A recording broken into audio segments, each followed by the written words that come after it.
Hello, my dear students. So today we are going to learn English, and in English we learn adjective and adverbs. Adjective and adverbs are very important part for exam and daily knowledge. Some question is coming on this part in our exam, so it's very important part for you. So before we go to learn adjective and adverbs, I will tell you something about this topic. So first, what is mean the adjective and what is mean the adverbs? So in Marathi you can say adjective means विशेषण and adverbs means क्रिया विशेषण अव्यय. Okay. So look on the board. On the board I give some information about adjective and adverbs. Okay. So first adjective. Adjective in Marathi you can say विशेषण. Okay. So what is the definition of adjective? So definition is the word which tells something about the noun is called adjective. Again listen, the definition of adjective is the word which tells something about the noun is called adjective. म्हणजे नामाबद्दल विशेष माहिती सांगणाऱ्या शब्दाला विशेषण असे म्हणतात. नामाबद्दल विशेष माहिती सांगणाऱ्या शब्दाला विशेषण असे म्हणतात. For example brave king. Brave king. Okay. So here is a king is a noun. जे किंग आहे ते नाउन आहे, नाम आहे. आता किंग बद्दल अधिक माहिती या विशेष माहिती कुठला शब्द सांगतोय? हा ब्रेव. राजा कसा आहे? ब्रेव आहे, धाडसी आहे. तर राजाबद्दल कुठला शब्द इथं एक विशेष माहिती सांगतोय? हा brave. So brave it is a adjective. जे ब्रेव आहे, धाडसी हा शब्द आहे, ते राजाबद्दल एक विशेष माहिती सांगतोय. So brave it is a adjective. म्हणजे ब्रेव हा विशेषण आहे. Understood? Now downside there is a kinds of adjective. Kinds of adjective. Kinds of adjective म्हणजे विशेषणाचे काही प्रकार पडतात. त्यातला पहिला प्रकार आहे adjective of quality. Adjective of quality in Marathi you can say गुणवाचक विशेषण. गुणवाचक विशेषण. So what is mean by adjective of quality? So it is tells quality of nouns. It is tells quality of nouns म्हणजे नामाचे गुण सांगणाऱ्या शब्दाला आपण गुणवाचक विशेषण असे म्हणतात. For example brave, kind, green. So it is an example of adjective of quality. Understood? Now second kinds of adjective is adjective of quantity. Adjective of quantity in Marathi you can say परिमाणवाचक विशेषण. परिमाणवाचक विशेषण. So what is mean by adjective of quantity? So it is tells quantity of nouns. नामाचे परिमाण सांगणाऱ्या शब्दाला आपण परिमाणवाचक विशेषण असे म्हणतात. नामाचे परिमाण सांगणाऱ्या शब्दाला परिमाणवाचक विशेषण असे म्हणतात. For example some, any, much. So it is a example of adjective of quantity. Okay. Then our third types of adjective is adjective of number. Adjective of number in Marathi you can say संख्यावाचक विशेषण. संख्यावाचक विशेषण. So what is mean by adjective of number? So it tells the numbers of nouns. It tells the number of nouns म्हणजे जे नाउनची संख्या आहे ते संख्या सांगणाऱ्या शब्दाला संख्यावाचक विशेषण असे म्हणतात. फॉर एक्झाम्पल 1, 2, 3 कार्डिनल आणि फर्स्ट, सेकंड, थर्ड ऑर्डिनल. जे संख्या आहे, मुख्य संख्या असेल किंवा क्रमवाचक संख्या आहे, ते संख्या सांगणाऱ्या शब्दाला संख्यावाचक विशेषण असे म्हणतात. Okay. So like that is adjective. Understood? Now we turn second number adverbs. Adverbs in Marathi you can say क्रिया विशेषण अव्यय. Okay. So what is the definition of adverbs? So look here, definition. The word which tells something about the verb is called adverb. Again listen. The word which tells something about the verb is called adverbs. म्हणजे क्रियापदाबद्दल विशेष माहिती सांगणाऱ्या शब्दाला क्रिया विशेषण अव्यय असे म्हणतात. क्रियापदाबद्दल विशेष माहिती सांगणाऱ्या शब्दाला क्रिया विशेषण अव्यय असे म्हणतात. For example, the elephant walks slowly.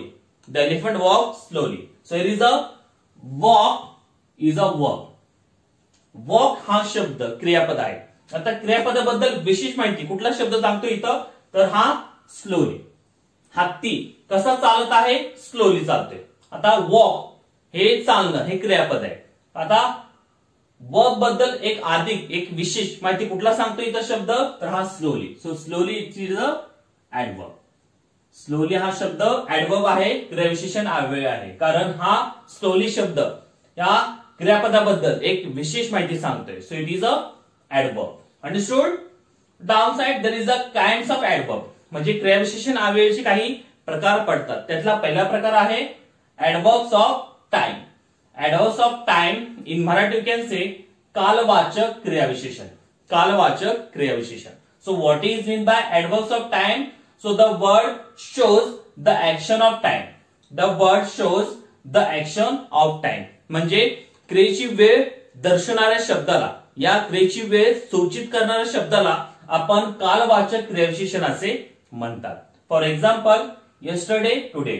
जी घटना घडली कधी, ती घटनेची जे काळ जे दर्शक शब्दाने, त्या दर्शवणाऱ्या शब्दालाच आपण कालवाचक क्रियाविशेषण असे म्हणतात. जसं येस्टरडे म्हणजे काल आणि टुडे म्हणजे आज. म्हणजे एखादी क्रिया कधी घडली, काल घडली का आज घडली. जे शब्द असतात yesterday, today, tomorrow, last day, जे शब्द असतात ते शब्द काय सांगतात? Adverbs of time. तर मराठीत म्हणतात कालवाचक क्रियाविशेषण. Okay. Then our second kinds of adverbs is adverbs of place. Adverbs of place in Marathi you can say स्थलवाचक क्रियाविशेषण. स्थलवाचक क्रियाविशेषण. So what is mean by adverbs of place? So the word shows the locality of action. The word shows the locality of the action. म्हणजे क्रियेची जागा असेल किंवा स्थळ असेल हे दर्शवणाऱ्या शब्दाला आपण स्थलवाचक क्रियाविशेषण असे म्हणतात. For example here, there, everywhere. म्हणजे जे क्रिया हे कुठल्या ठिकाणी घडलेली आहे त्या ठिकाणा शब्दाला जर आपण म्हणलं हेअर, देअर, एव्हरीवेअर. जर हेअर म्हणजे इकडं, देअर म्हणजे तिकडं, एव्हरीवेअर म्हणजे सर्वत्र. म्हणजे प्रॉपर जे ठिकाणाचे शब्द असतात त्या शब्दालाच आपण स्थलवाचक क्रियाविशेषण असे म्हणतात. Understood. So like it is adverbs. So in adjective and adverbs there is a definition and there kinds of adverb and kinds of adjective is very important here.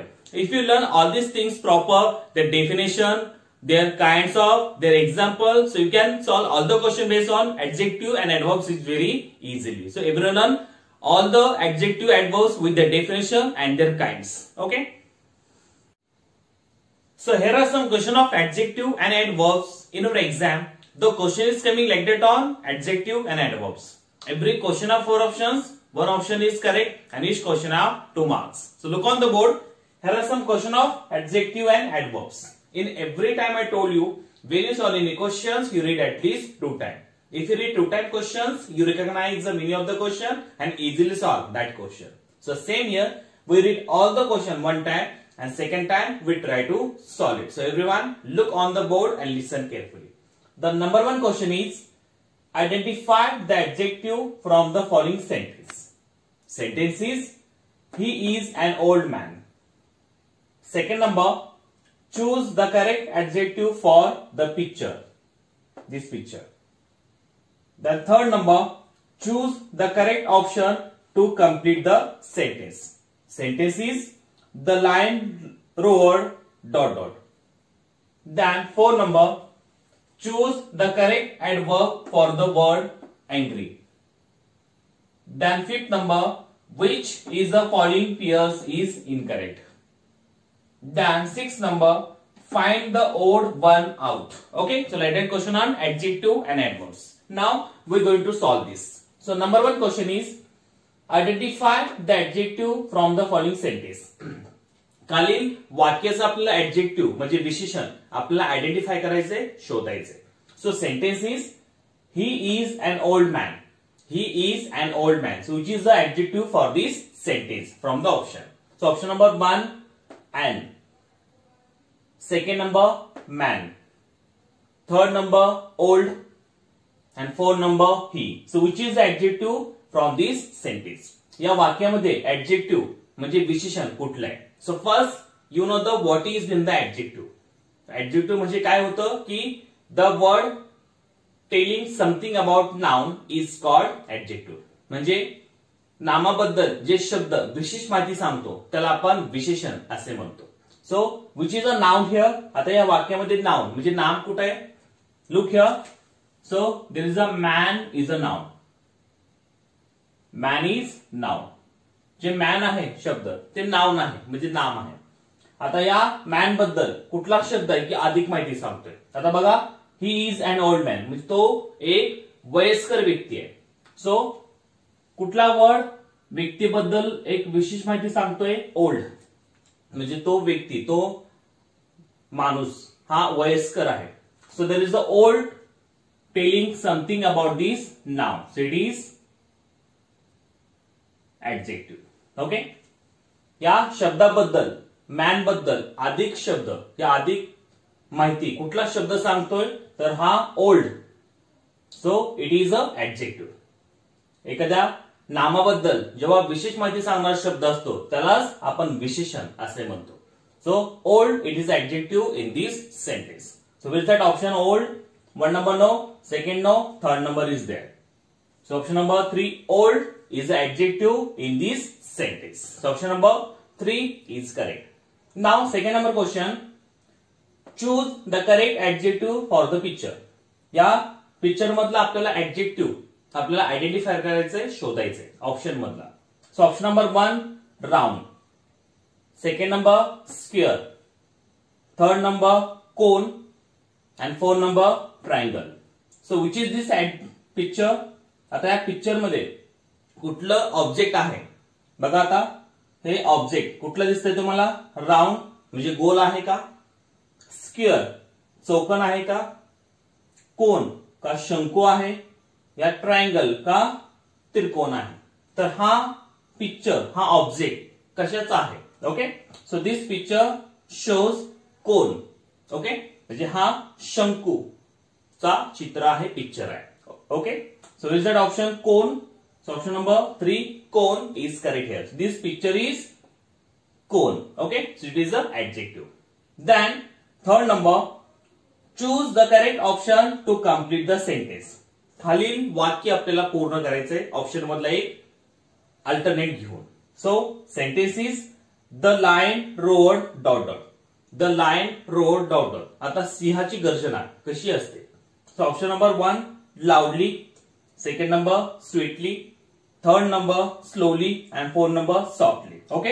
So lion roared loudly जोरात, sweetly मधुरपणे, slowly हळू, softly या आपण त्याला म्हणतो मोहपणे. Okay. So what is a lion roared here? So lion roared loudly म्हणजे सिंहाची गर्जना हे लाऊडली अशी जोरात असते. So option number 1 loudly is correct here. Okay. Then four number question, choose the correct adverb for the word angry. Angry या शब्दाचं adverb म्हणजे आपल्याला क्रियाविशेषण अव्यय या अँग्री या शब्दाचं आपल्याला ऑप्शन मध्ये शोधायचंय. Okay. So option number 1 angerful, second number angrily, third number angrily and fourth number anger. So what is the adverb for anger, angry words? Look here, angerful, no. Angrily, there is a y is there, so it is a incorrect. Angrily, so angry-ly, so it is a correct adverb for angry words. Okay, and anger is also not. So 1, 2, 4 is not adverb for angry word. So angrily is correct here. So option number 3 is correct. Now fifth number question, which is the following pairs is incorrect? खाली काही pairs आहेत, जोड्या आहेत, त्यातली चुकीची जोडी आपल्याला शोधायची. So option number 1 tall tree, second number sweet sugar, 3 number cold sun and 4 number kind man. So which is the incorrect pair here? So 1 number tall tree, उंच झाड, it is a correct pair. Sweet sugar म्हणजे गोड साखर, it's also correct pair. Cold sun म्हणजे थंड सूर्य, it is a incorrect pair, कारण सूर्य हा कधी थंड नसतो, तो तापत असतो. So it is incorrect pair. So option number 3 is correct. And kind man म्हणजे माणूस ऐसा काइंड असतो, दया असतो, दया दाखवणारा माणूस असतो. So it is correct. Okay. So option number 3 cold sun, it is a incorrect pair, कारण सूर्य हा कधी थंड नसतो. So option number 3 is incorrect pairs. Okay. Then 6 number, find the odd one out.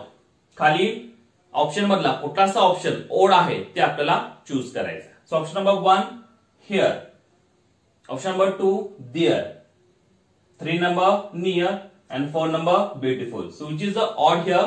So 1 number here. So it is a adverb of place, म्हणजे स्थलवाचक क्रियाविशेषण आहे. 1 number. There also adverb of place. 3rd number, near also adverbs of place. And 4th number, beautiful, it is a adjective. So it is odd one out here.